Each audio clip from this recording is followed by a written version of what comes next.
lastly, we left off with the tech and the rule changes for 2020. We left off in the front of the car, and then I had mentioned what I'm gonna do with the cool suit. I know you guys had mixed opinions, so we went with putting it in the back. Yes, it's gonna melt some of the ice, but this is a pretty thick ice chest, so it's just gonna get the outside exterior very hot, but it'll probably still, you know, keep the ice and the water in there cold, at least for the time that we're just out on track during practice and whatnot. You can always like open up and add ice super easy from this given angle and pull that out and drain it super easy. I know that a lot of people said put it in the back behind the seat. Yes, we could do that, but then we're gonna have to cut into this and make like a union bulkhead that goes through that can be the drain. That's one thing we have to do. Then we have to cut into the chassis and make a hole where we can drain it. And then we also have to make some kind of funnel system to like pour ice through this window, because the seat goes like right there. And it's just a lot of work, guys, for a little bit of reward. When you know, the negative here is that up higher and hot. The other positive is that you're in the back, so you have weight over the axles. That's a good thing. So there's two negatives, one positive. Another positive would be how easy it is to access and change. Even comparing it to last season, pulling it out of the inside of the car, this will be easier. So it's kind of like a 50-50 thing.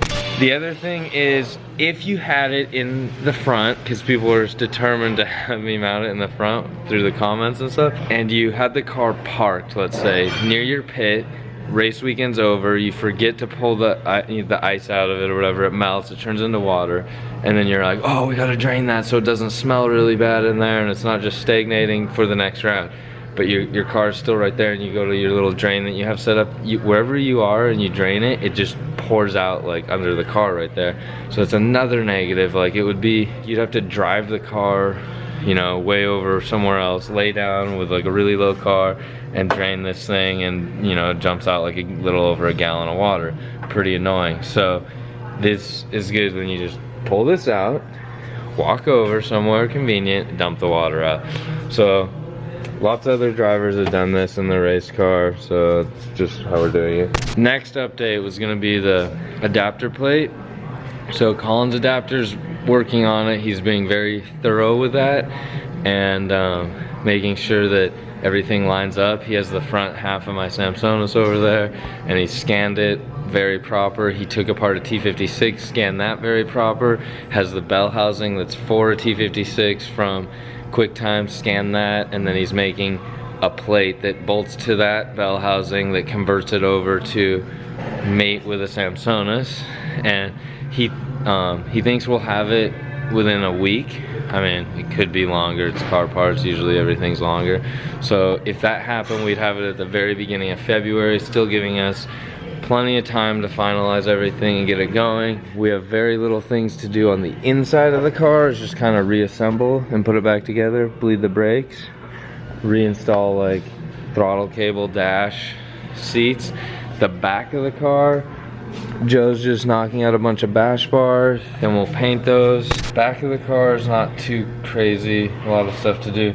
We're waiting on some different sway bars to come in, so we'll have extras of those. We're not going to change the way that's set up. That's pretty much is what it is. We are going to reinstall our Reinhardt coilovers, but and then the front is like a little bit of plumbing and reassemble everything and change how we're doing that stuff, like this guy for the clear view filtration and a couple other little things. But for the most part, we're staying very similar. These hard lines, since we're gonna change how we route the coolant, and we're gonna go through the oil cooler after it went through the motor and see if it changes a little bit by like 6 degrees or something on temperatures after like super high load run. These might get cut shorter because we're gonna route into the motor instead of into the cooler, then into the motor. It'll be into the motor, out of the motor, into the cooler, back home to the radiator. These are not tech related things, these are just updates on the car, so I'm sharing it with you quickly. For now, that's it on tech, and I'll be back with you in about a week, and then we'll make this video go live. So there's gonna be a gap, but for you guys, it's all the same video. Talk with you shortly. So, we're underneath the Supra, and I got the SFI bell housing in there. I need different trans bolts, as you can see, like bell housing to motor bolts.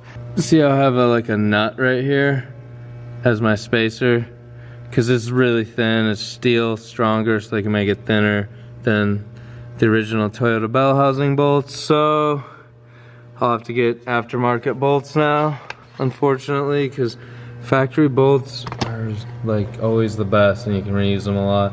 We'll get some aftermarket ones that are all thread, because these have like a gap where there's no thread, but there's only a small, like 1/4 inch thick section there that would need no thread. The previous mount for the transmission works. This is like spaced identical. It's off by literally like a 1/16 of an inch off. Just probably because of that's how Brett could make it, I guess. He could have made it exactly, but I'm sure he tried, but it's just slightly different. But there it is, it's in.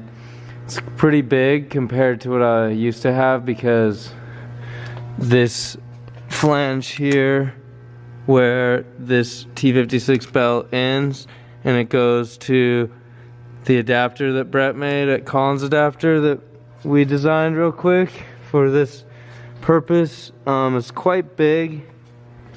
It barely fits in the trans tunnel of the Supra. It does, but it's just not the same as it was with that J3. Anyways, passes tech now. Got it all dialed in. The drive shafts won't need to get changed. I believe the only thing we'll have to do, I have to take it back out one time, because my crimp machine, I was fighting with it, saying I was fighting with tools. My crimp machine doesn't want to crimp right now, and I need to make, you know, the clutch lines to and from, like the bleeder, and then to and from the master up top. Well, I have half of it. I need to make the new portion coming out of the inside of the bell housing there. So we'll order the right part. I messed with it, tried to rebuild it, didn't want to work, so I need to order a part for that from XRP on Monday. It's this thing here. I need a part for this. So then I'll get back on this. I'll work on other stuff, but like get back on that section of that, and then finalize this, and I'll test fit the drive shaft. The motor mount, or the trans mount, it doesn't line up perfectly here. So it's almost like it's moved over in a way, but then I don't know how it would move over that way, because it like slipped right in, the input shaft did, right into the clutch, and it seems lined up. So that's a weird one. What I could do before I think too deeply on it is I could bleed. I would have to make the other line, then bleed the clutch, and then see if maybe there's enough room to offset it, and I stack all 3 discs and it wasn't lined up dead center. I highly doubt it would have slipped in so easily and bolted up to all 4 bolts that are holding the trans to this adapter. I think it's just moved over a little bit different now by like 1/16 on those through bolts, and I wouldn't want to like pry it over to slip those in, because it just doesn't seem right. So what I would want to do is like probably make a new trans mount that's just where it's happy sitting, and then bolt it in there so that all the rotating assembly is good. Yeah, that's it though. So made that progress, and check this out, they're done painting. They got the door, they're gonna put a Gear Wrench logo on that. Then there's like a Rad Industries, then Gear Wrench, then there'll be like a picture there, and we're just cleaning up the shop so it can be more presentable. Do some filming facing that way so that you guys see that stuff. A lot going on right now. Just gotta keep making progress because the season's coming up quick. Oh, wait, check this out. This is the pit box we're gonna use. So I had got this powder coated, and I fastened that on so the jack will slip in there, the handle right there, so that travels to and from the hot pit with us. And then these are little hooks that hook that grid wall that we like to use. I'm waiting to put these 2 in until I didn't have a 5-foot piece of grid wall. I had 6.5 foot and a 4 foot, so I ordered a 5-foot one from Uline. It'll probably be here like Tuesday. I can put that on and then finish that. And then we need to make a couple little sections in here that have like a block here so I can put stuff where it won't like roll out. Just little things like that I need to keep doing. A lot of cool things happening this off season for this season, so gotta keep going, guys. Talk to you in a bit. How's it going, guys? Okay, so today I want to wrap up the Formula Drift 2020 technical rule changes that came into play that I needed to change on my car. We had gone over the stuff inside the car with the CAN bus plug, and I'd also made the change to this button here for kill switch. I hadn't finalized it yet because I hadn't had this powder coated, this dumb little plate that I'm so picky I needed to powder coat. Anyways, powder coated that little plate, installed the button, just a little momentary button. It's hooked up to an M cell, so it's very, complicated in a way, but once it's all done and programmed, it's very simple. I really like how that works. That is done. I had this out and I painted underneath there. I don't know, that doesn't have anything to do with what we're talking about. The one thing I hadn't shown you guys is I relocated the cool suit box, the little chest. Fun fact is, it was all white and I'm putting it in the back of the car. Check that out. It's black with a blue sparkle. You could say it's like my fishing tackle box because I got the like bass sparkle on there. I don't know. Anyways, JP from JV Auto Body touched this up real nice because we were thinking it would be an eyesore if it was just white in the back. Made it strong. We plumbed it already through these bulkheads that go in through the firewall, so it's really nice and sealed. This side, let me show you real quick. So this side is removable like that. Boom, it comes out and then clicks in like that, but I have to kind of do what I had done on this side and plumb it in, or not plumb it, like press on the other end of cool suit hoses, I guess. Yeah, so normally they would have kind of like a quick disconnect on either end, but they don't make a bulkhead. No one that I could find made a bulkhead that had like dual female like press-ins, or like how this one just popped out. It doesn't have it on the other side, so unfortunately this side is permanent. Still pretty cool though, because this side will unhook, and then let's say we're not running a cool suit, we'll kind of zip tie it out of the way. But it's pretty tricked out setup. I'm pretty happy with it. I didn't finish the plumbing in here because I haven't decided if I want to route it right hand side of the driver's seat or left hand side, so I'll wait till the seat's in. That'll be like a 5-minute quick trim down some hose that's 12 feet long to the length I need and I like, and we'll finish that. And I'm not going to put the dash back in until we fired up the motor. Just for fun, let's walk over here and check out the front of the car. You can see some other stuff I did. It's not technical stuff. For the rules, I will talk about a couple more things on rules in a second. I just want to show you guys what we worked on. We upgraded our style of sway bar. We used to have just a tube it ran through and a Delrin bushing, and now I put a pillow block mount like I have on the back of my car, and I did it out of smaller material, lighter weight. We maybe lose 5 pounds total right here. How we did this, not a lot of weight, but you gotta like get the weight savings anywhere you can. The new bell housing and adapter plate are both heavier than before, so I gain weight there. So probably all in all, I probably am gonna end up gaining more weight than losing weight, knowing how things usually go. Because before we just mounted the cool suit directly to the floor with 2 bolts. Now it has that little metal structure. Things like that add weight, unfortunately.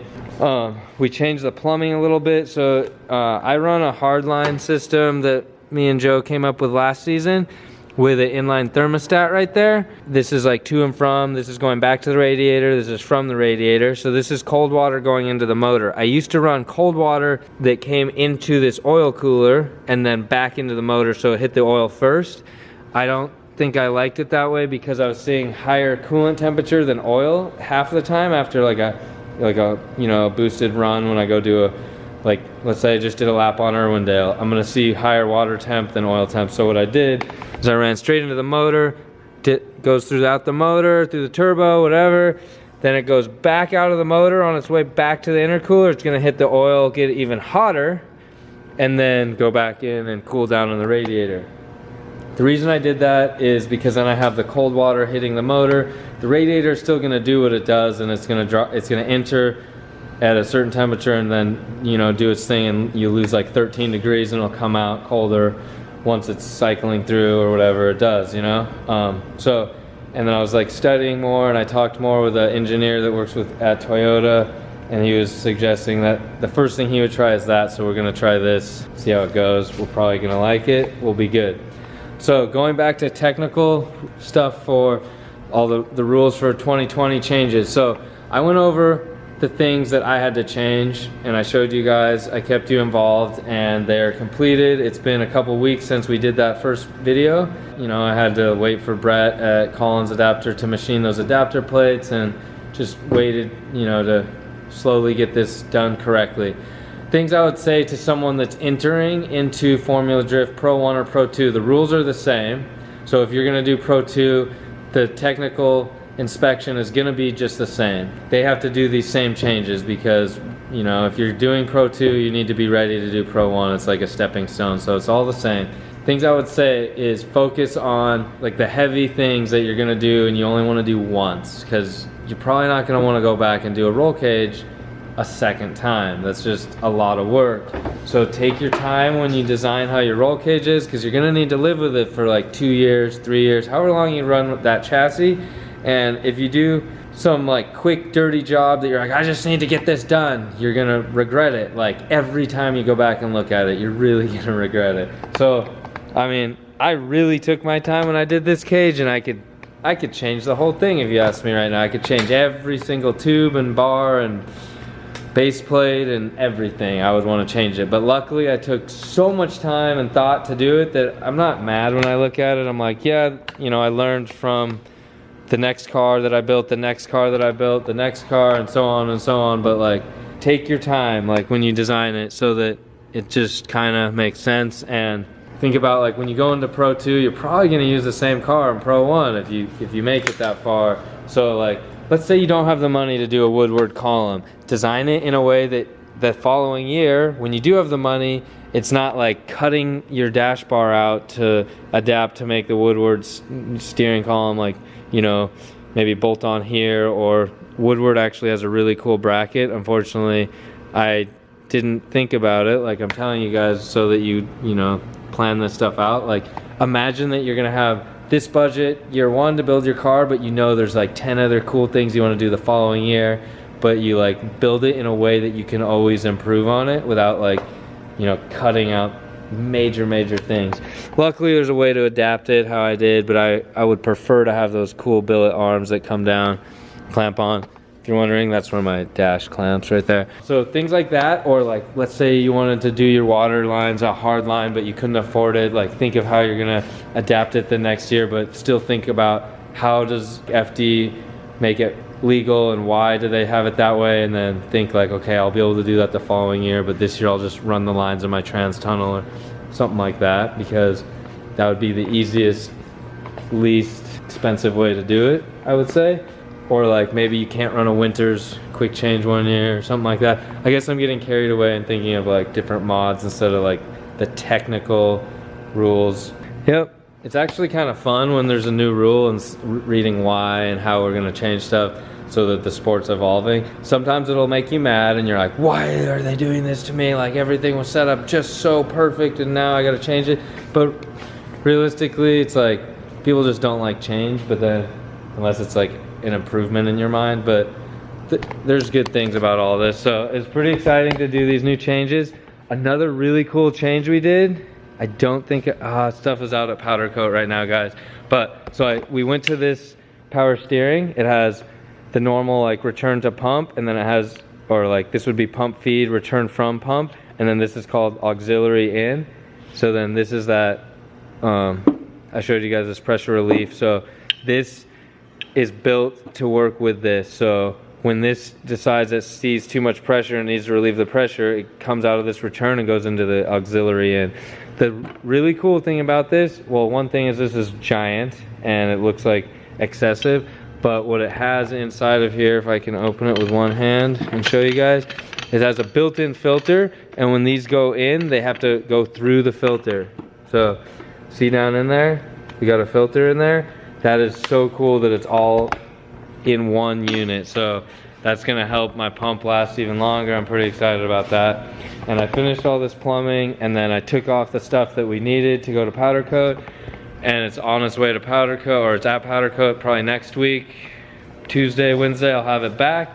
Then I just jam on the car and install everything, bleed the brakes. Plumbing's done, but I just need to hook everything up, put fluids, start the car, break in the motor, go to the dyno, and everything's gonna start happening really fast, and then we're gonna be at Formula Drift. That was a lot of talking, guys. Hopefully you enjoyed that and you learned something. Ask me questions, hopefully I can answer them, or maybe we could talk about, you know, ideas you guys have or whatever regarding Formula D's rules and why they're changing stuff, or what your guys' opinion is on those rules. Or if you just had questions on building something, I'd love to answer it. Okay guys, I'm gonna go now, it's getting late. Been here all day, so talk to you guys later. Thanks for watching. See you later.